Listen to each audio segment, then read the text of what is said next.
Bear, come here. Here, come here. See that? Oh, no, you don't get that till you go get the ball. Go get the ball. Go get it, Bear. Go get the ball. Go get the ball, Bear. Good boy. All right, Bear, here's your treat. You did good. You did good. You're a good puppy dog. Good dog. Good dog. Hey, I'm Dr. Kevin Leman. Isn't it amazing how a little bit of effort with a dog, you can teach a dog something really quickly? And you know what? Dogs want to please us. There's a corollary here, you know, with raising kids. Kids want to please us. A little effort on our part, boy, you can expect great changes to occur. You know, if you've got an action plan for your kids, you can turn kids' behavior around really quickly. We're about to do a video series based upon my best-selling book, Have a New Kid by Friday.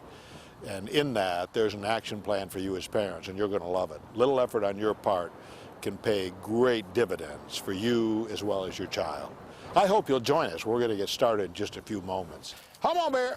One more time. You want to go get it? Come on, go get it. Good dog, good dog. Do you think it's really possible for your child's attitude, behavior, and character to change for the better in only 5 days? Are you tired of the negative attitudes and power struggles that seem to crop up all too often? Dr. Kevin Leman, America's popular family expert, offers simple yet profound principles that will help you have a new kid by Friday. Principles you can apply to kids of all ages. All right, everybody, listen, we're going to get started in just a few minutes, and I am excited to talk about Have a New Kid by Friday with you. You're going to enjoy this puppy. Welcome to our preview of Have a New Kid by Friday, a video seminar with Dr. Kevin Leman, based on his New York Times best-selling book. With his signature wit, common sense psychology, internationally recognized psychologist and author of 35 books, Dr. Leman shows you how to change your child's attitude, behavior, and character in 5 days, starting today. Here's a brief preview of all 6 lessons. Lesson 1, Monday, is entitled Wake Up to Reality, Breaking Free from the Parent Trap. Thank you. Hey, thank you very much. You ready to have a new kid by Friday?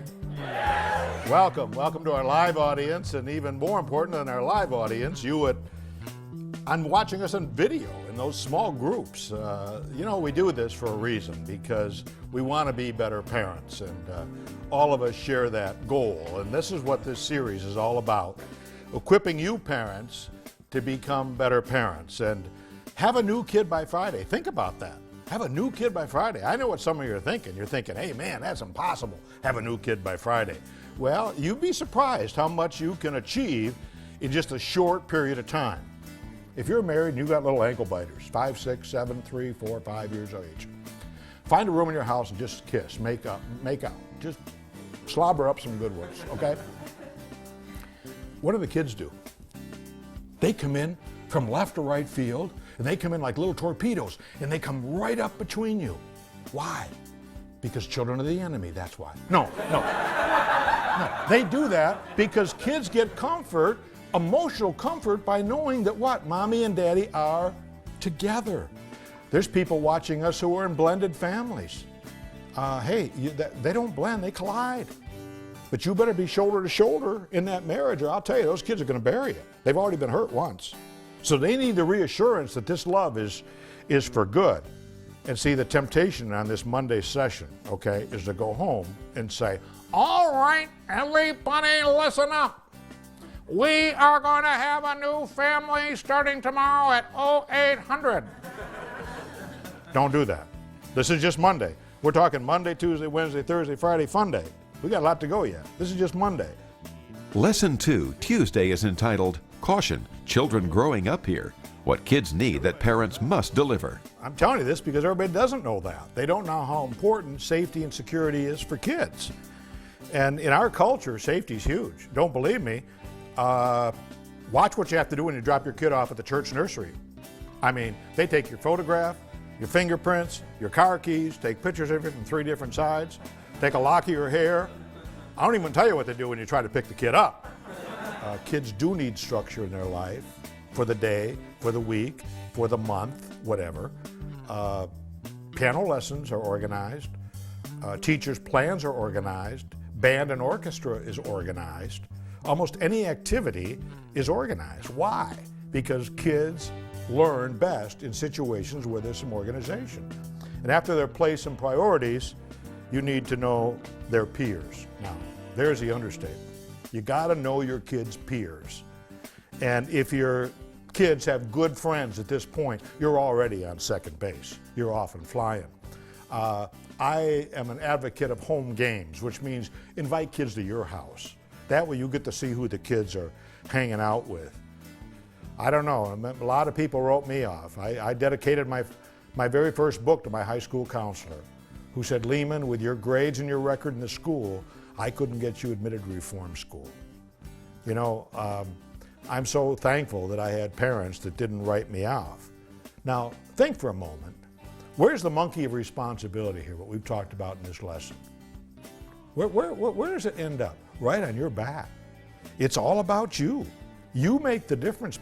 Lesson 3, Wednesday, is entitled Staying Connected to Be Respected. It's not an impossible dream. If mom and dad are not on the same page and your kids are acting out, that's not a kid problem. That's a marriage problem. You've got to get your act together. And again, kids thrive when mommy and daddy are on the same page. It gets interesting because men and women are very different. And it might mean that husband might have to lean a little bit toward the left and wife might have to lean a little bit toward the right, but together they form a unit. And when kids see that solid unit, then they're going to fall in and they're going to meet the expectations that you have for them. And the reality is that most kids in our society today, and there's all kinds of surveys to suggest this is absolute truth, they don't feel connected. They don't feel connected at all. In fact, they feel rejected by their family. Parents steamroll over the kids, you know. They don't listen to them. They don't ask for their input on anything. Hey, I'm the parent here. You're going to do what I tell you to do. And again, that authoritarian stance is still with us. So what do you do as a parent? You follow the example, I think, of the Proverbs 31 mom. I always think it's sort of fun to think about what would happen if you treated guests in your home like you treat your own children. You have a couple guests, a couple families from your church come over for dinner and they sit down to the dinner table and you turn to them and say, did you wash your hands before you came to the dinner table? Or maybe they leave something on the plate. They hadn't finished their dead chicken parts that you served them. And you say to them, you're not going to leave that there, are you? Do you know there are families over in Bangladesh that would just die for that food? You wouldn't say that to your company, but you'd say it to your kids. We take license with our kids.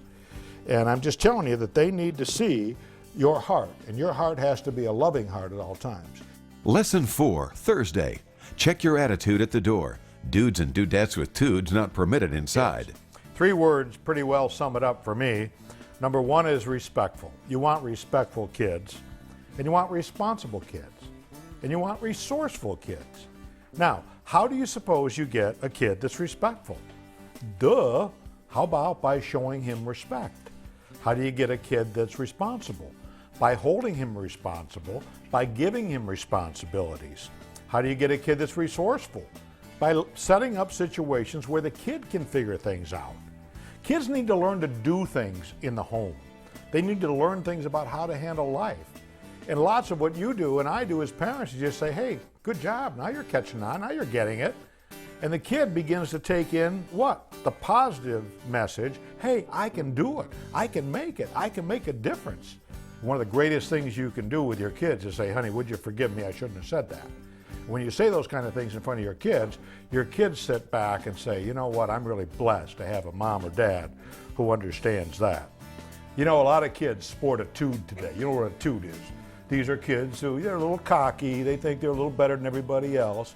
You know, a lot of kids will react to adults. They have no respect for adults, no respect for authority. They're sporting a tude. They're strutters. They walk cool, they talk cool, they think they're just God's gift to coolness. When you change your attitude, the best thing that we can guess is that your kid will automatically change their attitude. Lesson 5, Friday, is entitled The Amazing Race for Self-Esteem, raising the bar of confidence without lowering the boom of discouragement. This is one of my favorite days of the week, the amazing race for self-esteem. Because I think if there's one thing our society is over the top on, it's worrying about self-esteem. And we tend to blue smoke kids, meaning we tell kids they are absolutely wonderful, wonderful, wonderful, without any connection to them doing anything. The B part, belonging. Every child's going to belong somewhere. What you want for your son or daughter